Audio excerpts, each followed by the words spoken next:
إن الحمد لله نحمده ونستعينه ونستغفره ونعوذ بالله من شرور أنفسنا ومن سيئات أعمالنا. إنه من يهده الله فلا مضل له ومن يضلل فلا هادي له، وأشهد أن لا إله إلا الله وحده لا شريك له، وأشهد أن محمدا عبده ورسوله.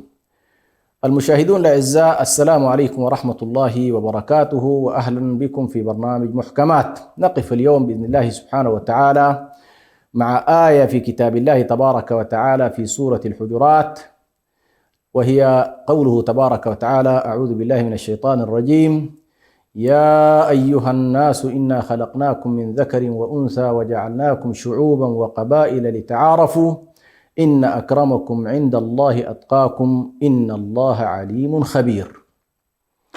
هذه الآية من الآيات العظيمة في كتاب الله التي تؤدب الإنسان، وهي في سورة تسوق إلينا مجموعة من الآداب، سورة الحجرات، التي تجعلك تخرج من حجرة إلى حجرة، من أدب إلى أدب، من مقام إلى مقام، من حال إلى حال، بدءا بالأدب مع رسول الله صلى الله عليه وسلم، إلى أدب مع المؤمنين، إلى غير ذلك، إلى الأدب كذلك مع البشرية قاطبة من خلال هذا الخطاب العظيم: يا أيها الناس. القاعدة التي أريد أن أرسخها في هذه الآية كشيء محكم في كتاب الله، تجده راسخ في كثير من القيم التعبدية، كثير من القيم كذلك التشريعية، كثير من القيم المنهجية، بل حتى العقائد، تجد أن هذا المفهوم هو إن أكرمكم عند الله أتقاكم. هذا المفهوم مهم جدا حتى يخرج الناس من دائرة التعالي ودائرة التكبر ودائرة الانتفاخ الكاذب ودائرة الأنا الزائدة في الإنسان. هذه الأنا التي هي أنا شيطانية، أنا إبليسية، تضخم كاذب في حقيقة الأمر. الله سبحانه وتعالى في هذه الآية على وجه التحديد يعيدنا بشكل طبيعي إلى مسألة مهمة جدا ومركزية، وهو أصل هذا الإنسان. فمثلا لا تستطيع أن تتصور هذه الآية وما نقلت إليه أصحاب النبي صلى الله عليه وسلم إلا إذا رأيت كيف كانت الجاهلية تعيش، كيف كان الناس يتعاملون. الجاهلية كانوا يفاخرون بأنسابهم، يفاخرون بأحسابهم، يفاخرون بقبائلهم، يفاخرون بمعاركهم الظالمة، يفاخرون بكرمهم الذي يتحول في بعض الأحيان إلى نوع من التعالي كذلك على الآخرين. فعلى كل كان هنالك نوع من التفاخر الذي لا معنى له ولا كسب للإنسان فيه. فنقلت الناس هذه الآية إلى أن الإنسان عليه أن يعتبر شيئا واحد، هو أن ما ليس لك فيه كسب فلا مساحة فيه للتفاخر. أنت مثلا لم تختار البلد الذي ولدت فيه، فقد تكون أفريقيا، قد تكون آسيويا، قد تكون أوروبيا، لكن لا دخل لك في ذلك، هذا ليس من كسبك. يعني الأمريكي ليس أمريكي بالكسب، السعودي ليس سعودي بالكسب، السوداني ليس سوداني بالكسب، وهكذا. يعني الأريتري ليس أريتري بالكسب، لا، أنت هكذا خلقك الله في هذا المقام. أنت أيضا لم يكن لك حرية في اختيار والديك، يعني أنت جئت من صلب امرأة وظهر رجل، يعني ما لك فيه كذلك اختيار. فلا تفاخر بشعبك الذي تنتسب إليه، ولا وطنك الذي ولدت فيه، ولا والديك اللذين أيضا أنت تنتسب إليهم، لأن هذا كله ليس من كسبك.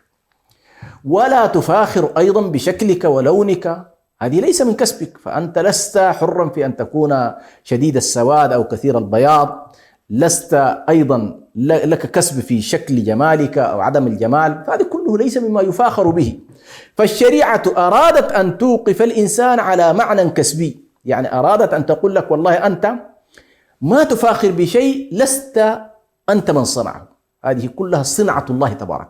لكن المهم في الموضوع أن الآية أرادت أولا حتى تخرج هذا الداء من قلوب العباد، أشارت إلى معنى مهم جدا، وهو وحدة الحالة الإنسانية، أنكم جميعا من ذكر وأنثى، حواء وآدم. وأشار الله تبارك وتعالى إلى أن هؤلاء خلقوا من مادة الطين، خلقوا من التراب، ومروا بعد ذلك بالمراحل المعروفة. إذن كلنا جميعا بني آدم، كلنا لآدم، وآدم من تراب.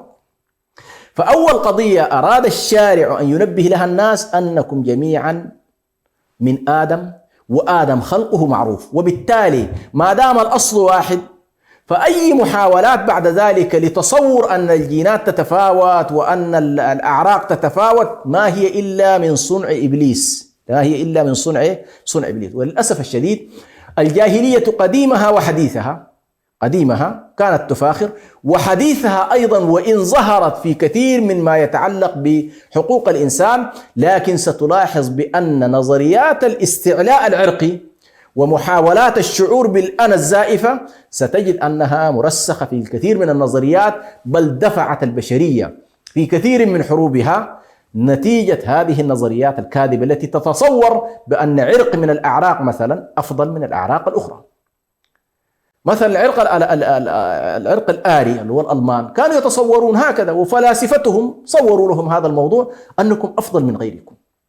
بناء على الأفضلية هذه المتوهمة كثير من الناس دخلوا في حروب طاحنة.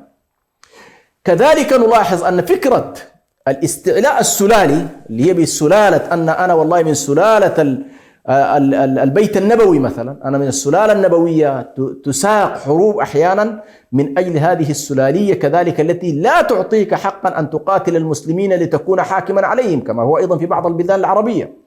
نلاحظ أن فكرة الوصاية، فكرة أنه والله أن الذين يرثون هذا الدين هم السلالة المعينة، بينما الله تبارك وتعالى ما جعل هذا الأمر، جعل في ملة إبراهيم أن الإمامة تكون في الصالحين من هذه الذرية وليس في غيره، يعني ليس الفاسدين منهم وليس الطغاة منهم وليس المتجبرين منهم، هذا كله غير موجود. وبالتالي هذه الآيات ابتداء تحاول أن تقول بأن الأصل البشري واحد، السلالات هذه واحدة، الأعراق واحد، ليس هنالك تفاضل فيما بينكم يا بني آدم في الخلقة، كلكم تقريبا خلقكم من تراب، وتطوركم مررتم بنفس التطور البشري الطبيعي، فليس هنالك من مر مثلا بتراتبية معينة ولم يمر بها الآخر، لا، كلنا لآدم. يا أيها الناس إنا خلقناكم من ذكر وأنثى، الخلق هكذا، الخلق ذكر وأنثى،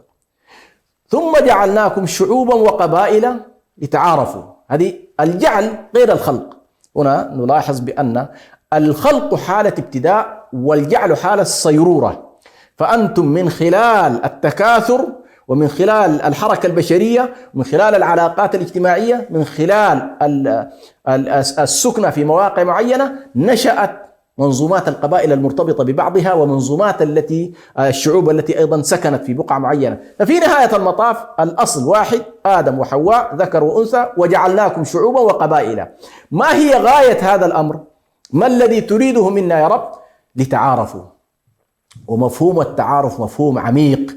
لو أن البشرية استطاعت أن تفعل مفهوم التعارف لكان ذلك مقصدا عظيما في شريعة الله تبارك وتعالى. ولذلك الآن نحن لما فقد مفهوم التعارف سيبدأ ابتداء من إنه والله يكون هنالك تواصل، يكون هنالك علاقات، يكون هنالك خطوط مفتوحة على بعضها البعض، الناس ليست متقطعة عن بعضها البعض، حصل التواصل، حصل كذلك الاعتراف. يعني من خلال التعارف يحصل إيه؟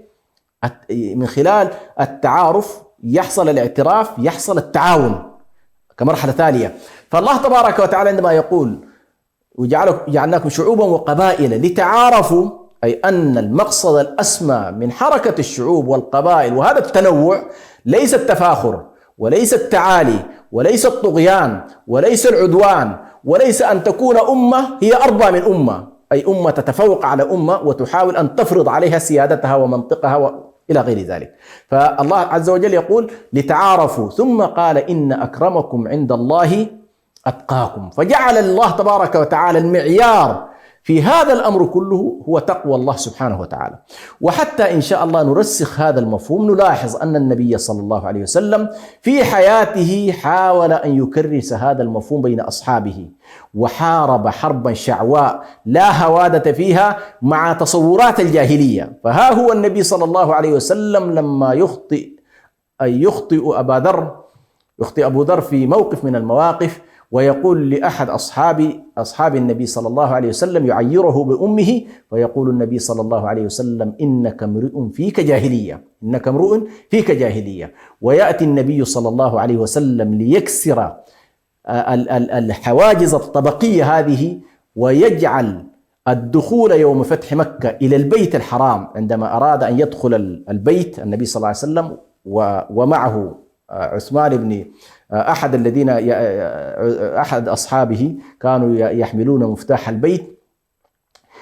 كان هذا الرجل ومعه 2 النبي صلى الله عليه وسلم هم الذين دخلوا، يعني دخلوا 4 أشخاص إلى البيت. تصوروا من الذين دخلوا معه. طبعا كثير من الناس يتصوروا في هذه اللحظة أبو بكر، عمر، عثمان، علي، أصحاب النبي ال10 المبشرين بالجنة، لكن النبي صلى الله عليه وسلم أدخل رجلين حتى يرسل رسالة قوية لقريش، قريش التي كانت تحارب الله وتحارب رسوله وتستعلي بعرقها وتستعلي بجاهليتها، وحملتها حمية الجاهلية أن تعذب بلال في رمضاء مكة. دخل معه بلال ودخل معه أسامة بن زيد، كأنما يقول لهم هذا اليوم الذي توضع فيه الجاهلية تحت قدم رسول الله صلى الله عليه وسلم. وفي نفس الوقت وبنفس الطريقة، هذا كان يوم فتح مكة، لكن هنالك أيضا في حجة الوداع أردف النبي صلى الله عليه وسلم رجلا، وفي ذلك اليوم العرب كله حاضرة بخدمها وحشمها وعبيدها، كلها حاضرة في الحج، وإذا برديف النبي صلى الله عليه وسلم مولى من الموالي وهو أسامة بن زيد. بالنسبة لنظرهم في الجاهلية، كيف يمكن لهذا الزعيم الكبير اللي هو رسول الله صلى الله عليه وسلم أن يكون من ينال القرب منه في هذا اليوم العظيم هو هذا المولى؟ وما كانت الجاهلية تعرف ذلك، ولكن النبي صلى الله عليه وسلم في هذا اليوم تحديدا قال إن ربا الجاهلية موضوع، وكل الجاهلية موضوعة بين قدمي رسول الله صلى الله عليه وسلم. فعاش رسول الله صلى الله عليه وسلم حياته كلها مكرسا لمعنى إن أكرمكم عند الله أتقاكم. فنسأل أنفسنا سؤال: هل فعلا في علاقاتنا، في تعاملنا، في تناولنا للقضايا هذه الآية حاضرة عندنا أم لا؟ أسأل الله سبحانه وتعالى أن يرينا وإياكم الحق حقا ويرزقنا اتباعه، ويرينا وإياكم الباطل باطلا ويرزقنا اجتنابه، إنه ولي ذلك والقادر عليه. والسلام عليكم ورحمة الله وبركاته.